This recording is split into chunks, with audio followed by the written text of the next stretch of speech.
Have you ever wondered how the wealthiest people seem to effortlessly grow their money while most Americans are living paycheck to paycheck? Well, today on the show, we're going to reveal their secret weapon, which is automation. Okay, so we're going to be exploring how automating your finances can transform your financial future and why it might just be the key to reaching your financial goals that you might have been overlooking. And so by the end of this episode, you're going to know exactly how to set up a system that makes saving, investing, and giving happen without even having to lift a finger. Just one little finger.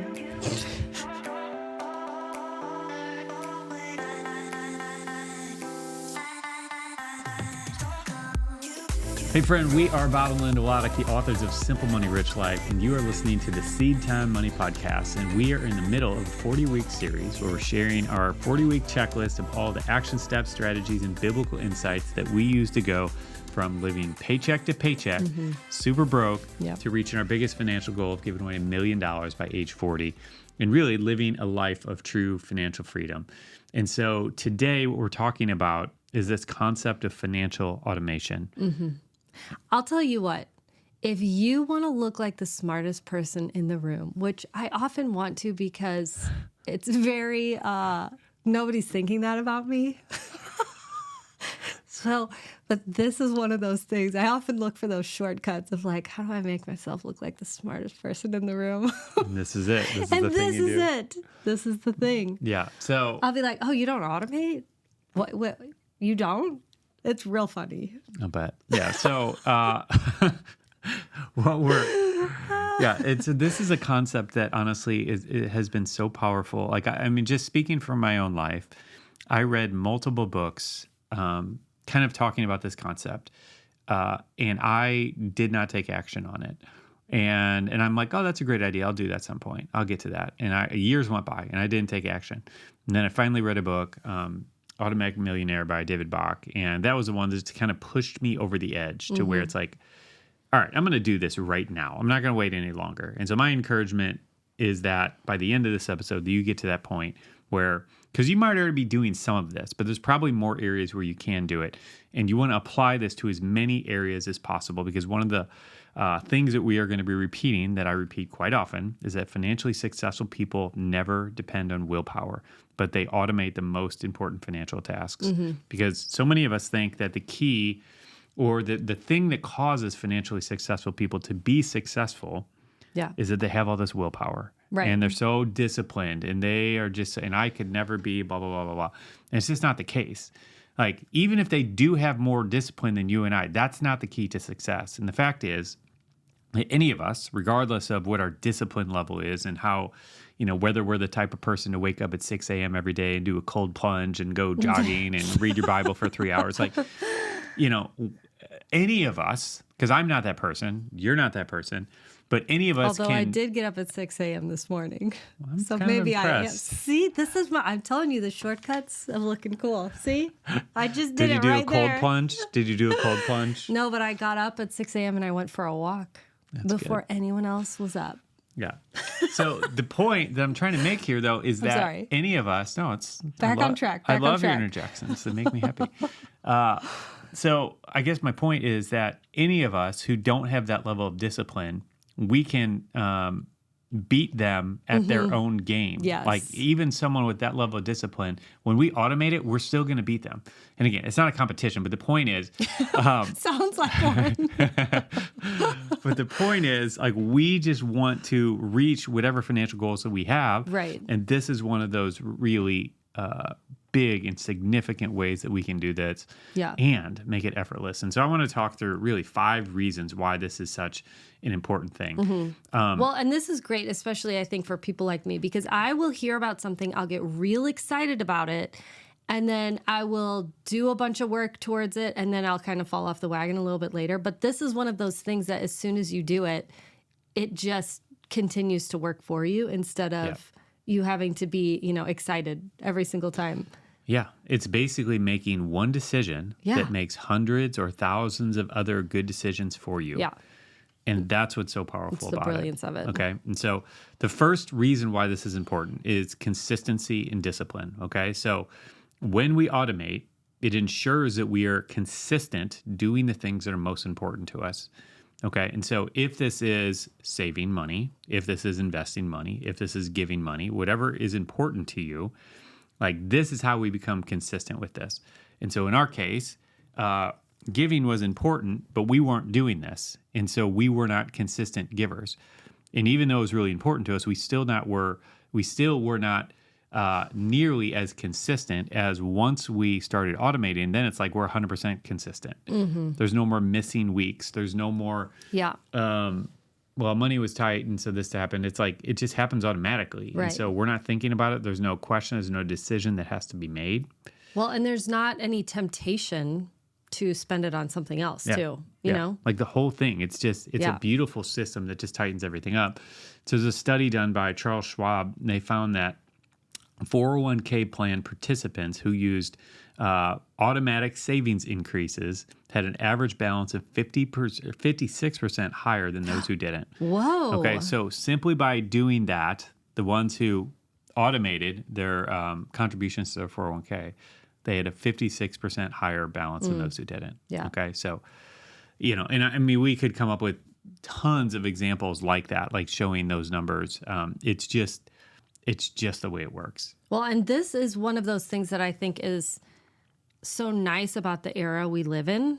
Like, it didn't always used to be like this. You couldn't make things automatic. Yep. You could, kind of train yourself to automatically do things, right? But we can actually do it, so there's not any way for us to even get to that money that we're automating. Yeah, no, and that's what's so beautiful. Great. Like, this is easier than it's ever been, like with the technology available. And we'll talk through some of those details at the end of this episode. But getting to the second point here, why this is important is it reduces emotional decision making. Okay, and which I need. You were just kind of hinting at this, but like when you do that, you minimize the impact of emotional factors like fear or greed that can lead to poor decision making. Right. And so, for example, right now, at the time we're recording, last week, there was a stock market, I'm putting this in air quotes, crash, because the market dropped a few percentage points over a couple days.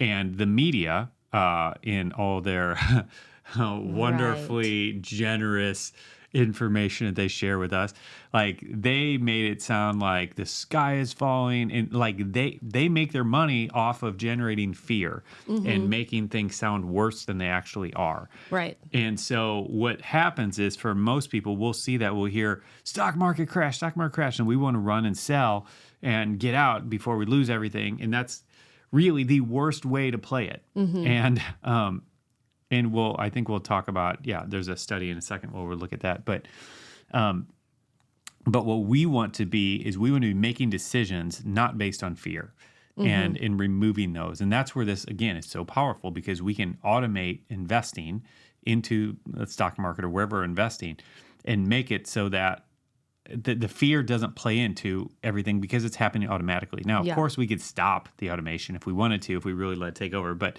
when you put it in the complete back of your brain, you're more likely to just be consistent with it through those downturns, which ultimately is how you make the most money, is by investing in those points when the market goes down. Right. But you don't always know when those are. Yeah, absolutely. And so that's what's nice about this, is you can kind of continue that journey without having to be the smartest person and know everything about stocks, right? Yeah. No, and the thing here is so researchers have they've known this forever, that basically investors often buy high and sell low due to emotional reactions from what's happening in the market. If we were not, if we were completely logical beings with no emotions, it would be easy to be an investor. But this is the challenge, is that you make your money when you buy when everybody else is selling. You know what I mean? Right. And at the same time, you make your money when you sell when everybody else is buying and saying, oh, this is the thing that's going to make, like we've watched this with a handful of stocks recently, where everybody's running and saying, yeah, you should buy this, you should buy this, you should buy this. And it's like, well, maybe, but this also might not be the best time to buy it because everybody else has bought it and driven up the price, right? So there was a study done that found that from 1984 to 2002, the S&P 500 returned an average of 12% annually. Okay, so 84 to 2002, this is a study done a while ago, but average return S&P 500 is 12%. Okay. Now, the average equity fund investor earned only 2.8% per year because of their emotionally Oh driven my decisions. gosh. So the point is, when you were buying, That's a drastic difference. oh yeah, absolutely. But the point is, all the difference between that 12% versus the 2.8% is that the 12%, those are the people that just let it ride through the ups, through the downs, didn't touch anything or do anything. Okay. But the Yeah. ones who were, man, the media just said the stock market crashed. So now I'm going to sell. And then, well, now it seems like the markets go up. Now I'm going to buy. Like those are the ones who got the 2.8% return. Yeah. So the key is to stay in it and to just keep going, right? And not be led by our emotions. Right. And again, this is where automation is so powerful because it puts that further back. It makes it more difficult for us to get our fearful little mitts in there, if that makes sense. And I'm speaking from Mitts. experience, like, because I Yeah. have done all these things. I've made all these mistakes so many times. And I'm finally beginning to grow up and learn how to do this the right way and Yeah. see the benefits of it. I love You it. know? This is great. All right. Number 3 is that when you automate, you are saving time. Okay. Like, and this is something that I love. I love reducing time spent on things that don't matter or that aren't important to do. And so if you think about this from a very logical standpoint, I mean, I love reducing time on things that are important to do too. well, Like yeah, it all, sure. it Yeah. all Why matters. not save time? Yes. And so the point is, like, if you had to, and this is an extreme example because, you know, I think statistically speaking, I think about 31% of you listening right now are investing in a 401k. And so that means more than half of you are not. But for those of you who are, either way, you understand a 401k, that's an automatic contribution most times that's happening. And so if you think about the absurdity of getting paid and then having to write a check and send it to the 401k company every month, like that's just a whole lot of work. Yeah. You know, and there's so many things like this, so many financial tasks like this. And not to mention, like, there are different seasons in life where sometimes you might be able to do that and keep up with that. But there are also seasons in life where you're like, I have a newborn and I am barely keeping my head above water. Yep. I'm barely eating. So doing that, it just goes way lower on the priority list. And so, I mean, this is great for just that type of thing too. Yeah, there was another study that was done and said the average American spends 2.6 hours per week on personal finance activities, which, you know, again, if you add that up, that's 130 hours per year. So that's more than 3 full work weeks. So that is a lot of time. Now, to be honest, like looking at and again, this is probably because of my obsession with making things simple and reducing time, but we don't spend anywhere near 2.5 hours a week on personal finance activities. Yeah, probably not. And that's just to how we've set things up with our real money method, budgeting system, and how we handle our investments, bill pay, like all of that stuff. Like we've just set up systems to simplify it, to automate as much as possible, and therefore we just don't spend anywhere near that amount of time. And so again, there's a ton of time to be saved, and it's just up to you, like if you want that or not. Right. The fourth one on the list, in terms of why this is important, is when we do this, we're maximizing compound interest.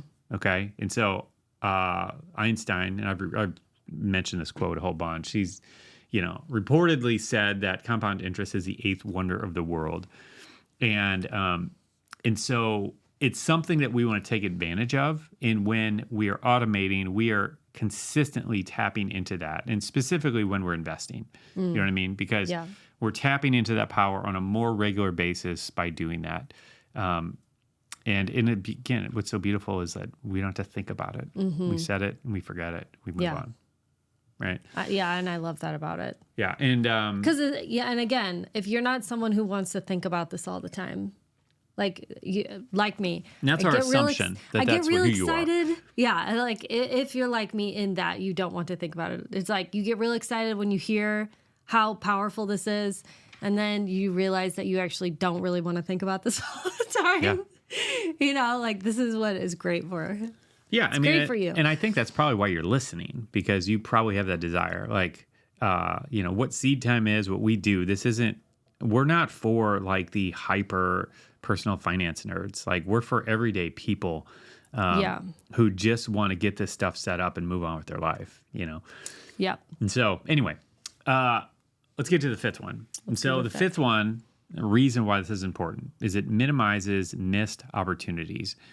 And so, for example, like there was another study that was done, and they estimated that this is crazy that Americans leave $24 billion with a B in unclaimed 401k company matches. Oh, wow. Okay. And Each so year? every year. Wow. So what that means is, Oh my gosh. you know, you listening, if you work for a company and they have a 401k match where if you put in 3%, they'll put in 3% or whatever the thing is, like it's free money that they're offering you. And a lot of companies offer this to the tune of $24 billion in unclaimed matches. Wow. And so it's just free money that's sitting there that's available. Which is really like getting a raise. Yeah. Do you know what I mean? Well, yeah, and if it's a 100% a one-for-one match, like what that means is you're getting 100% return on your money, Yeah. like immediately. Like Immediately. that's unheard of. Like you are not going to find an investment that's going to perform like that, and it's a which- guarantee. Adding that with the compound interest gets real interesting, right? Yeah, absolutely. But like that's what's so Because powerful it ends up about being it. so much more. And even if it's a 50% match, again, you're getting 50% immediate return guaranteed. Like yeah. you just can't beat that. There's nothing that's nearly as good as that. And so, you know, we'll talk about that in a minute, but yeah, definitely our encouragement is to take advantage of that company match if they offer that for you. And if you don't know how to do that, go to your HR person, right? We'll get to That's some it. of those Okay, details okay, just kind of okay. walking through in a second. But and you know, kind of looking at what the Bible says about this, like Proverbs 13:11 comes to mind, where it says, dishonest money dwindles away, but whoever gathers money little by little makes it grow. Now, obviously, when the Bible was written, there weren't opportunities for them to automate like we have today. But again, you can see this play out in a couple different verses, and this is one of them, where it's like there's something about that small, consistent thing that is so powerful, and that's Right. what this is hinting at for us. Yeah. And then the other one that came to mind for me was 1 Corinthians 16:2. This is what I was thinking, Yeah, actually. where Paul said, he's telling the Corinthians, on the first day of the week, each one of you should set aside a sum of money in keeping with your income, saving it up so that when I come, no collections will have to be made. And it's the same idea where it's like, try to set a system in place. And this is what we had to do before all these options of automating were there. Right. We had to create the habit, the routine Right. of Cash go- my paycheck, and then I do this. and then I write a check Yeah. to church, or then I write a check, then I send it to the investing company or to put in my savings account or whatever. Like, so, but the point is, you know, these principles were there in the Bible. It's just that it's easier for us to execute on it now than it was then. Right. And that's what's really exciting, you know? So, let's talk a little bit about why this has been so important for us in terms of reaching that goal. And then we'll talk through a little bit of the details of how you can do this. And some of this I think is obvious, but we'll get to that in a second. But I was thinking back through our giving specifically, and I would estimate that 90% of our giving has been done automatically from the different organizations that we support, different charities and not-for-profits, as well as our church. And I would say that if I had to total it all up, about 90% has been done automatically. And if we would have had to think about and remember to write a check, mail a check, go on this website and to donate, plug in our credit card Right. information or whatever. Like if we would have had to do all those things, there is no way we would have hit that goal. Agreed. Like I'm absolutely convinced that we wouldn't have reached that goal.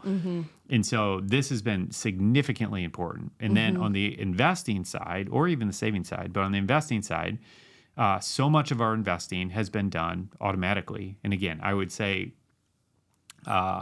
easily 90 to 95%. Like there are one-off things where it's like, that's the only reason it's not 100%, where we actually do take and write a big check over to this specific investment or something like that. But most of it, probably 95% of our investing has been automatic to where month in and month out, the money's just coming out of our account, going over here, getting added, and we're not thinking about it. We're not having to make a decision. Yeah. And then we look, you know, we check on our investments once a year. That's kind of our rhythm.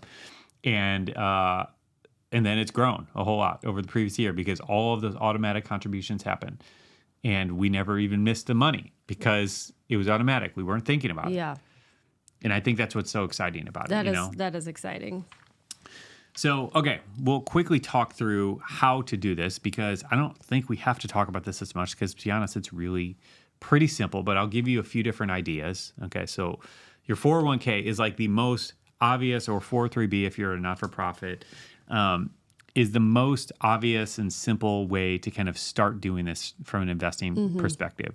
And again, I know a good amount of you listening are actually doing that, and that's fine. But I would encourage you to consider or look and find out what or if your company has a match and how high that goes. Yeah. And if you're contributing 3%, but they match up to 5%, like I would encourage you to push up to that because again, you're probably not going to notice the 2% difference Right. that is going to come out of your spending money or whatever for the rest of your paycheck. But that very well might be such a huge increase in how much you're able to add to your investments. Right. So it's a simple thing to do. And so that's like step one, do that. Okay. Now from a giving perspective, like this is pretty easy. Like we do this a lot with bill pay. And you can, many organizations that you give to, you can set it up to have them pull from your debit card or from your credit card once a month. Personally, I don't like that because I don't want them to have control. I want to be dictating. I want to be in control of when that money's sent and be able to stop it when I want and make sure that there's no errors being made, whatever, any of that. And that's where using your bank's bill pay system, pretty much every bank has this at this point. Like you can go set this up and set up a recurring contribution that will be made to that organization. And you can do this with all your bills if you want, you know. And anyway, and this is just so powerful because you can do this. You can start sending money over to those organizations that are important, do it automatically each month to you. And that has been, I think, a game changer for us. Yeah. You know, and yeah. Do you have any thoughts there? Anything you would add? No. Yeah, and then the same way with like savings, like it's so simple too. Yeah. Like you can do this by going to your HR and adjusting your direct deposit. Most payroll companies will allow you to split your direct deposit. So instead of having it all go to your checking account, you can have 5% go to a savings account.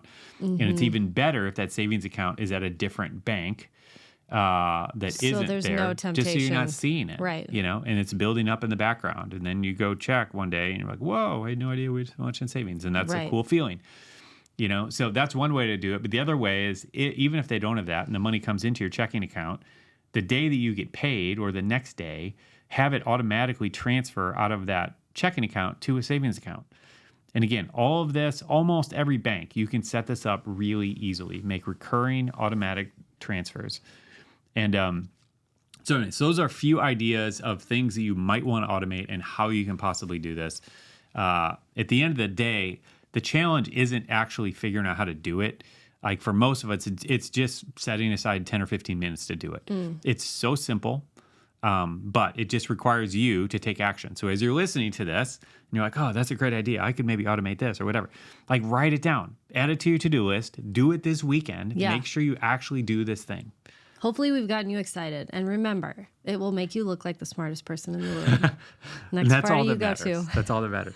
But again, like this is the one decision that you can make that is going to make hundreds of good decisions for you. And that's why this is so powerful. Yeah. And I'll leave you with one quick story. We had someone on our team years ago. Like I helped her kind of get started with, I guess, setting up either a Roth IRA or 401k. And which, side note, like that's another thing. Like if you have those other things done, like open a Roth IRA and make that an automatic contribution as well. And that's one of those things. If you need help with that, we have step-by-step kind of walkthroughs in our 10X investing course where we can help you walk through all that if you want to do that. But anyway, so I helped someone get it set up, and she set up automatic contributions to it and did it in a way where it was so far in the background, she didn't even know what was going on. And honestly, years later, and so I was talking to her about her retirement and everything that was going on. I just wanted to catch up with her and see how everything was going. And she's like, I don't know, I haven't looked in there in years. And she was honestly telling me at that point they felt pretty tight with their finances, and Right. she was a little bit discouraged and all that. And I said, well, why don't you go look and see what's going on? And she comes back to me. She's like, she couldn't believe it. She's like, there's over $150,000 in there. And anyway, and like, And she's still pretty young. It's not Oh, like, yeah. like she's got a while still. and so I think we were both really excited by that because it's like, you just set this thing up, whatever, 8 or 9 years ago, set it and forget it and let it go. And now you just popped in here on a day where you're feeling like your personal finances are kind of tight and you just see, oh, there's $150K in there. Yeah. Now, again, it's set aside for retirement, and you have to take a penalty if you pull it out now. So that's No, not but, the like, intention. But man, the idea is in the absolute worst case scenario. Yeah. Do you know what I mean? It feels like, pretty it's good. just sitting there. That and it's like- it's exciting. that I forgot about this thing, and then it's just sitting there. Well, And- yeah. And even just the idea of I can keep going. Yeah. Like, Yeah. I can keep my head down and keep going, and it's going to be okay. Yeah. Yeah. It's so exciting. That's, I don't know. I thought that was pretty cool. Yeah. And I love Well, it so she much. did too. Yeah. She was pretty excited. Yeah, absolutely. So anyway, send this episode to someone who needs it, because there are a lot of people who need it. And I wish everyone was doing this, because if everyone was doing this, the world would be a very different place, because a lot of us would be giving way more money. We'd have a lot more money to give, and we'd be able to impact and advance the kingdom. Yeah. In ways that I think we could only dream of. So anyway, yeah, hope you enjoyed this episode. Glad we got to hang out together, and look forward to seeing you in the next one. All right, take care. See ya. This is what Kesha had to say about our book, Simple Money, Rich Life. First and foremost, Simple Money, Rich Life. Y'all know that I've been reading this book, and hands down, I would go as far as saying this is probably one of the most monumental books in my life. And did you know that you can get a copy for free? You can get it on Amazon, but we so believe that the church needs this message that if you can cover shipping, we'd love to cover the cost of the book and send you a free copy. All you need to do is go to seedtime.com/free to get yours.